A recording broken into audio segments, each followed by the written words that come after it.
Tir de roquettes samedi soir depuis la Syrie vers le mont Hermon en Israël. Représailles israéliennes contre des positions iraniennes en Syrie. La situation semble une nouvelle fois se réchauffer à la frontière avec la Syrie. Pour essayer de comprendre ce qui se passe, nous sommes ce matin en ligne avec Dr Meir Masri, maître de conférence à l'Université de Jérusalem. Dr Masri, bonjour. Bonjour. Merci d'être avec nous ce matin. Alors, je disais que c'est un réchauffement. Est-ce que c'est vraiment un réchauffement ou c'est peut-être une nouvelle routine de ce qui se passe en Syrie ? Alors, c'est vrai que ces frappes interviennent dans un contexte d'escalade de tensions au Moyen-Orient entre les États-Unis et l'Iran, et le régime iranien plus précisément.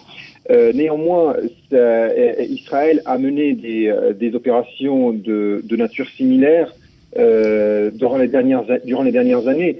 Alors peut-être que la nouveauté, c'est que pour la première fois, Israël a agi en dans une région au centre de la Syrie, la région de Homs, et a revendiqué ces raids. Et donc ça, c'est une première nouveauté. La deuxième nouveauté, qui est encore plus importante, c'est que cela n'a pas été condamné par les Russes. Ouais. Ce qui explique vraiment le revirement de la politique de la Russie aujourd'hui, l'évolution de la coordination entre Moscou et Jérusalem au sujet de l'endiguement du rôle militaire iranien en Syrie. Il faut savoir que cette guerre dure depuis très longtemps, ouais. Depuis déjà de longues depuis déjà presque une décennie, si j'ose dire. Et donc, il y a eu pas mal de changements. Alors, si Israël n'a pas changé de politique, la politique israélienne, en réalité, est toujours la même depuis le début. C'est-à-dire que ça consiste à vouloir empêcher les Iraniens de s'établir militairement et durablement en Syrie, d'une part, et d'autre part, d'empêcher le régime syrien de transférer des armes, un armement de qualité vers le Hezbollah au Liban. Et cela n'a pas changé. Le seul élément qui a changé, c'est la position de la Russie qui aujourd'hui coopère pleinement avec Israël. Oui, alors on va revenir sur la position de Moscou, justement, puisque c'est une position qui, comme vous l'avez dit, changé. On va y revenir dans quelques instants. Je voudrais aussi que vous nous expliquiez ces tirs de la Syrie sur le mont Hermon. C'est aussi quelque chose de nouveau. Alors, non, ce n'est pas nouveau. Alors là, effectivement, on va dire que la nouveauté en la matière, c'est que Israël aujourd'hui tient pour responsable le régime syrien de toute attaque à sa frontière. Pas parce qu'Israël a changé de politique en réalité, mais parce que le régime syrien, tout simplement, aujourd'hui, on estime en Israël qu'il contrôle une large partie du territoire syrien, en l'occurrence la frontière avec Israël. Et par conséquent, il est pleinement responsable des tirs de roquettes vers Israël, de la même façon que on considère en Israël, c'est la politique qui a été choisie, on peut être pour, on peut être contre, que l'État libanais officiel est responsable de toute attaque du Hezbollah ou d'autres groupes militaires libanais contre la frontière sud d'Israël. Voilà, donc c'est une position extrêmement claire. Et par conséquent, même si le régime syrien ne serait peut-être pas responsable directement de ces tirs de roquettes, eh bien, pour nous, il est le seul interlocuteur, le seul responsable de la sécurité pour notre seul interlocuteur, si vous voulez, après la frontière internationale qui nous sépare de la Syrie.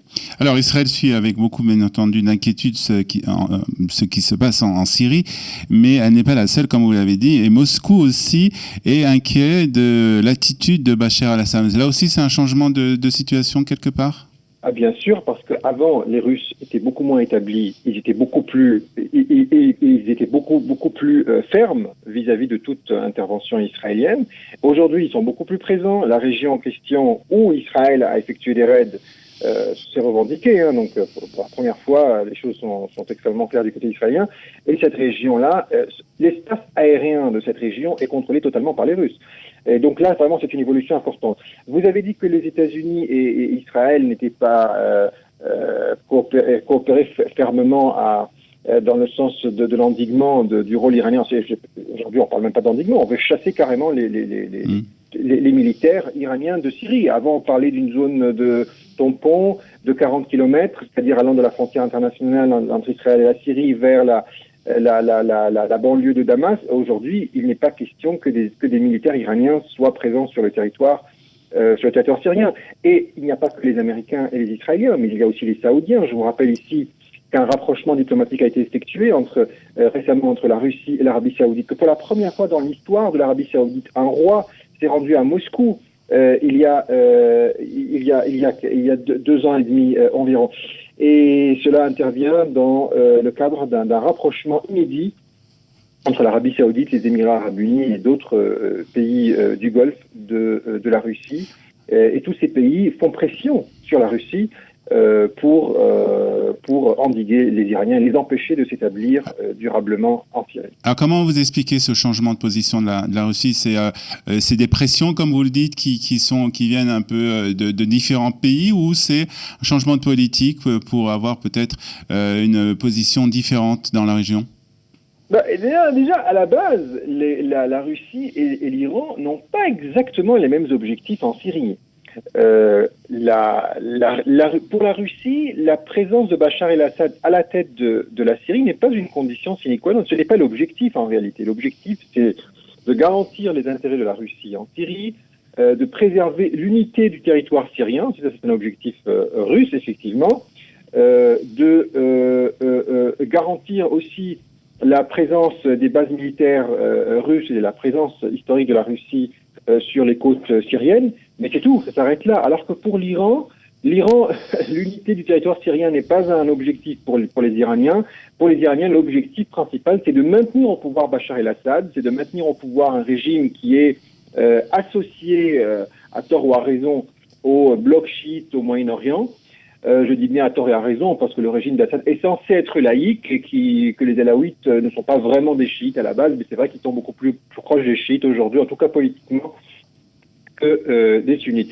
Donc ce bras de fer qui oppose l'Iran au monde sunnite et cette volonté affichée, de plus en plus affichée de l'Iran, de conduire un monde chiite dans une logique de confrontation communautariste avec le reste du monde musulman, en soutenant des milices, en alimentant des conflits civils, non seulement en Syrie, mais aussi au Yémen et dans d'autres pays de la région, et bien tout cela, franchement, n'emballe pas tellement les Russes. Hein. Les Russes ne sont pas du tout dans cette logique-là. Ouais. Et donc, à partir de là, on voit qu'il y a des divergences d'intérêts entre Russes et Iraniens. Alors, c'est vrai qu'au début, dans la guerre contre les organisations terroristes sunnites, il y avait un objectif commun.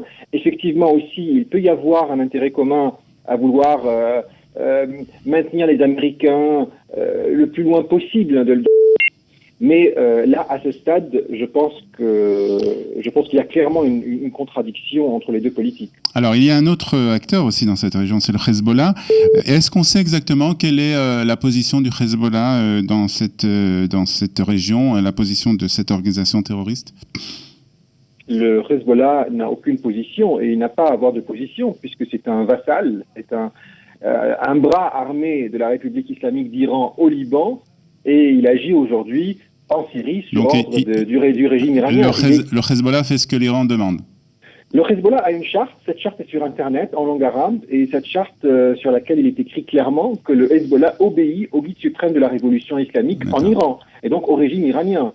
C'est formel, non seulement sa charte l'indique, mais en plus son financement est totalement iranien, son armement provient de l'Iran, ses cadres et ses militants, si j'ose dire,